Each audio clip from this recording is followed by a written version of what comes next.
What's up, CFO gang? It's your boy Jay Tuck.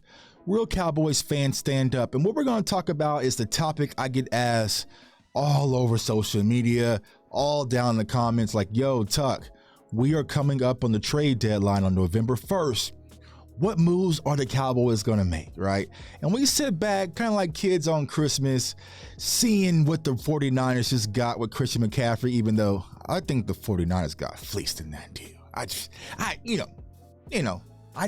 don't think that was a good deal for the amount they gave up for Christian McCaffrey, especially with the injury history. But I will say this, it shows that the 49ers, they're trying to get prepared better and load up for a championship this season. So Cowboys fans sit back and say, we want to do that too. And ultimately, yes, I want to do that too. But we know that's just not what we do in Dallas. It's just not. We're cap space. We like our guys. We're built to the draft.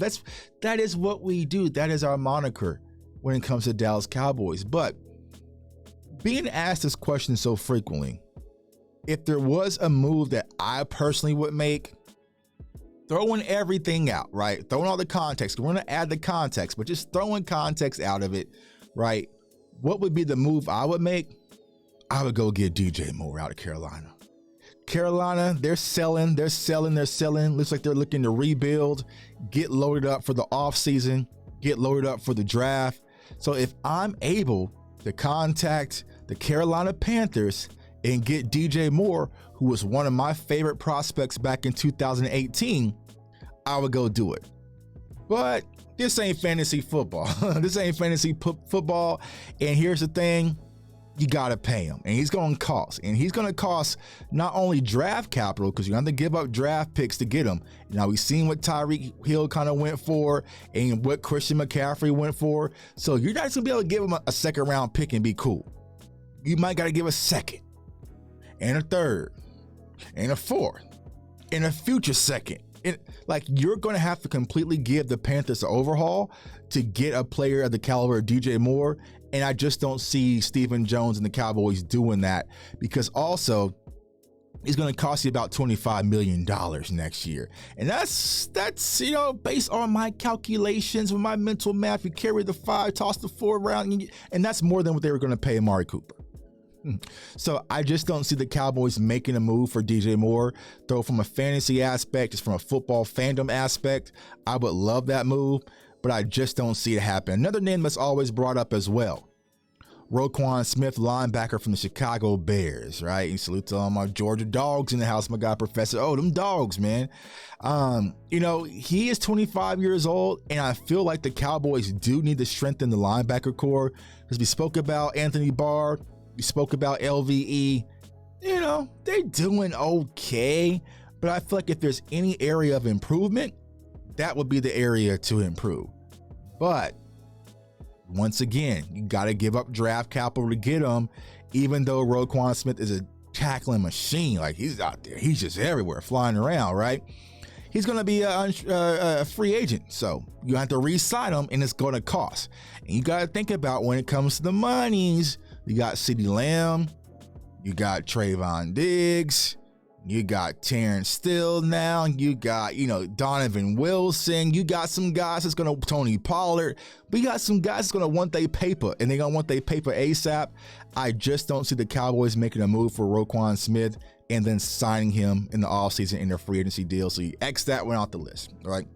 Then you get to a wide receiver who was drafted last year from the New York Jets, and he's kind of been fickled about being involved into the offense, and that's Elijah Moore. And he's still on a rookie deal. So Elijah Moore last year, I know a lot of people drafted him in fantasy like, oh, he's going to be the one. He just hasn't fully evolved. Now, might get him for cheap. Plug him into the offense and see what he can do. But once again, you're going to have to give up draft capital, maybe a third or a fourth to get him. We already have young wide receivers in-house already. When you think about Simi, you think about Tolbert, you think about Dennis Houston, you think about some of these other names, hell, Turpin, right? That we can't get involved. I am not giving up draft capital for a wide receiver 4, essentially. right? I just don't see the value in doing that. I would rather some of these younger guys that we already have in house get the opportunity, and I feel like they're just as bright, as far as their future's concerned when it comes to Elijah Moore. So I would scratch that off the list. I'm sorry. Don't be mad at me. Don't be mad at Tuck right now, because Tuck ain't buying nothing. Okay, well, what about his counterpart, Denzel Mims, New York Jets? Cheap guy, only going to cost you about $1.4 million cap space, but does it really move the needle? It doesn't move the needle for me when it comes to this wide receiver core. It just doesn't. Denzel Mims, Simi Fioco, Denzel Mims, Jalen Tolbert, Denzel Mims, James Washington. Like, it just doesn't say, all right, now we're here. The Cowboys have arrived. We got Denzel Mims. I would be lying to y'all if I was excited about that move. You might have to give up a 5th or 6th round pick. I'm just not for it. Now, this last guy, everyone keeps bringing him up, and I think it's because y'all like trolling me. Y'all like, we have fun.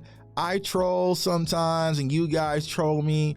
Jay Tuck, man, Carolina Panthers, they're on a fire sale. They're getting rid of everything.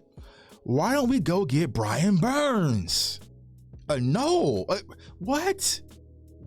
Y'all would think that the Cowboys would finally go get me a Florida State guy on this team after all these years?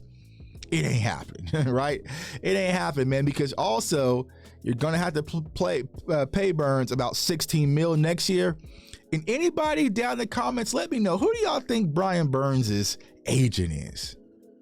Just take a guess. He was a guy that when we were dealing with our quarterback negotiations, kind of put Jerry and Steven through the ringer. Wasn't very friendly, but he got Dak his money in good old Todd France, right? So Brian Burns is represented by CAA and Todd France. So you're gonna have to pay him $16 million and then go into negotiations the following season. It just ain't happening, though. I would like to know. So as of right now, Cowboys Nation, I do not see the Cowboys making a move. Jerry Jones came out and kind of spoke about it, kind of tongue in cheek. As of right now, there's no names that comes to mind, but that could change 30 seconds from now. So of course they're always going to keep their ear to the street. But as far as any power moves, mega moves, it's going to get us excited, jumping on tables like, okay, the Cowboys are meaning business. I just don't see it happening from the standpoint, from a financial structure, from a philosophy standpoint. And also, you got to think about right now, we are 4-2 with our starting quarterback coming back. Steven and Jerry, they fat cat, and they're good. There's no sense of urgency right now. Everything is good in Cowboys land. So I just don't see them making that power move. Though, if I had to make a move, take everything out, turn all the sliders off, we playing Madden, I'm getting DJ Moore. If you play me in Madden franchise, I went and got DJ Moore. I gave up 2 firsts and a second, and I posted on Twitter. People were like, that's way too much, Tuck. It was way too much, but guess what I did? I won the Super Bowl. So I'm just saying, if you want to win, let Tuck GM. Hashtag that, man. You want to win, let Tuck GM. But as of right now, y'all, I just don't see the Cowboys making any moves. But comment below. Let me know, is there anyone that we may have missed that you're thinking, you know what, Tuck, this could work? But as of right now, the names that y'all been mentioning on social media just isn't lining up, man. It's your boy J Tuck. Comment, like, subscribe. Appreciate all the support. Follow me on all social media platforms at JTuck151. And of course, CFOsportstalk.com to get your merch. I want everyone to stay safe, stay blessed, stay encouraged. And y'all know we ain't spending no money or spending no draft picks to get nobody. Peace.